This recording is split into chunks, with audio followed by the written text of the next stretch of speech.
Bill Gates পৃথিবীর সবথেকে ধনী ব্যক্তি। তাকে একবার এক সাংবাদিক প্রশ্ন করেছিলেন যে আপনার কি মনে হয় এই পৃথিবীতে আপনার থেকেও ধনী কোনো ব্যক্তি আছে? তখন বিল গেটস একটু ভেবে উত্তর দিয়েছিলেন যে হ্যাঁ, একজন আছে, এবং আমি আজীবন চেষ্টা করলেও তার থেকে ধনী হতে পারবো না। বিল গেটসের মুখে এই কথা শুনে সাংবাদিকের মুখটা একদম হা হয়ে গেল। সাংবাদিক অবাক হয়ে জিজ্ঞেস করলেন যে কে সেই ব্যক্তি যার আপনার থেকেও বেশি ধন সম্পত্তি আছে? তখন বিল গেটস একটা গল্প শোনায় সাংবাদিককে। সেই গল্পটা বেশ কিছু বছর আগে। তখন বিল গেটস হয়ে ওঠেনি, অর্থাৎ পৃথিবীর সব থেকে ধনী ব্যক্তি হয়ে ওঠেনি, তাকে পৃথিবীর সবাই চিনত না। তখন সে একজন সাধারণ বিজনেসম্যান, এবং সে কোথাও একটা ট্রাভেল করতে গিয়ে নিউ ইয়র্ক এয়ারপোর্টের সামনে এক খবরের কাগজ বিক্রেতাকে দেখেন, এবং খবরের কাগজ বিক্রেতাকে দেখে তিনি এগিয়ে যান একটা খবরের কাগজ কিনবেন বলে। গিয়ে একটা খবরের কাগজ হাতে নেন। হাতে নিয়ে যখন টাকা দিতে যাবেন, সেই মুহূর্তে বিল গেটস লক্ষ্য করেন যে তার পকেটে খুচরো পয়সা নেই। ভাবা যায় বিল গেটসের কাছে পয়সা নেই। যাই হোক, তো খুচরো পয়সা নেই দেখে উনি খবরের কাগজটা ফিরিয়ে দিতে যান খবরের কাগজওয়ালাকে। কিন্তু খবরের কাগজওয়ালা তখন বলেন যে এটা আমার লাগবে না, তুমি নিয়ে যাও। বলছে না না, আমার কাছে পয়সা নেই। বললো ঠিক আছে, পয়সা লাগবে না, এটা আমার তরফ থেকে তোমার গিফট, তুমি নিয়ে। তো বিল গেটস প্রথমে রাজি না হলেও পরে ওই খবরের কাগজটা নিয়ে নেয়, এবং উনি ওনার ফ্লাইট ধরার জন্য এয়ারপোর্টে ঢুকে যায়। তার বেশ কিছু বছর পর কোইন্সিডেন্টলি আরও একবার নিউ ইয়র্ক এয়ারপোর্টের সামনে বিল গেটস ওই খবরের কাগজ বিক্রেতাকে দেখতে পায়, এবং দেখতে পেয়ে এগিয়ে যায় আরও একটা খবরের কাগজ কিনবে বলে। কিন্তু এবারও খবরের কাগজটা হাতে নিয়ে কোইন্সিডেন্টলি হাত দিয়ে দেখে পকেটে এনাফ পয়সা নেই।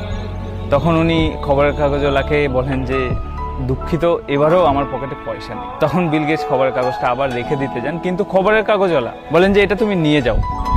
বিল গেটস বলে যে না না, এটা আমার পক্ষে গ্রহণ করা অসম্ভব। বলছে এটা তুমি নিয়ে যাও, কোনো চিন্তা করো না, আমি আমার লাভের অংশ থেকে এটা দিয়ে দেবো, আমার কোনো ক্ষতি হবে না। তো বিল গেটস একটা না না এই করে খবরের কাগজটা নিয়েই নেয়, এবং আবার ফ্লাইট ধরতে চলে যায়। তারপর কেটে যায় প্রায় 15টি বছর।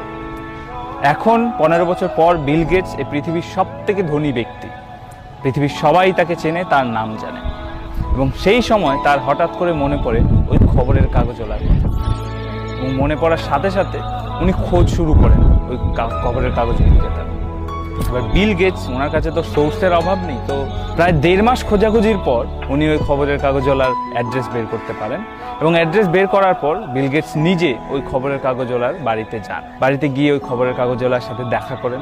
খবরের কাগজওয়ালার এখন অনেকটা বয়স হয়েছে, তো উনি জিজ্ঞেস করেন ওই বৃদ্ধকে যে আপনি আমাকে চেনেন? তো বৃদ্ধ খবরের কাগজওয়ালা উত্তর দেয় যে হ্যাঁ চিনি, আপনি বিল গেটস?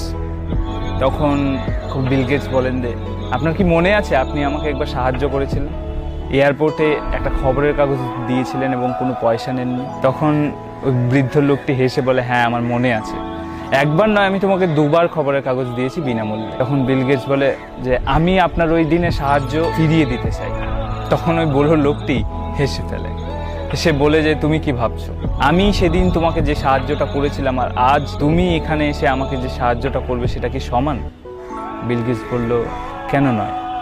তখন ওই ব্যক্তিটি বলেন যে সমান হতে পারে না, কারণ আমি তোমাকে সেদিন যখন সাহায্য করেছিলাম তখন আমার কাছে দেওয়ার মতো কিছু ছিল না, আমি তখনও দরিদ্রই ছিলাম।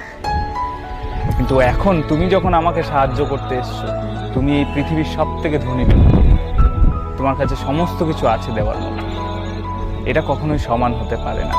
সেদিন বিল গেটস বুঝেছিলেন যে এই পৃথিবীতে শুধু টাকা থাকলেই ধনী হওয়া যায় না, বরং সত্যিকারের ধনী ব্যক্তি সেই যার কাছে কিছু না থাকা সত্ত্বেও নিজের সামর্থ্য অনুযায়ী মানুষকে সাহায্য করে, মানুষকে বিলিয়ে দেয়।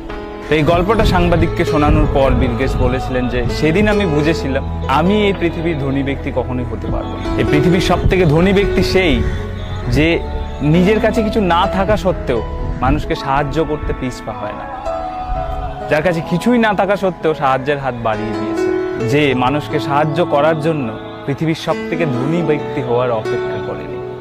যাই হোক, এই গল্পটার সত্যতা আমি জানি না, তবে গল্পটা খুবই ইন্সপায়ারিং। যদি ভালো লেগে থাকে অবশ্যই শেয়ার করো।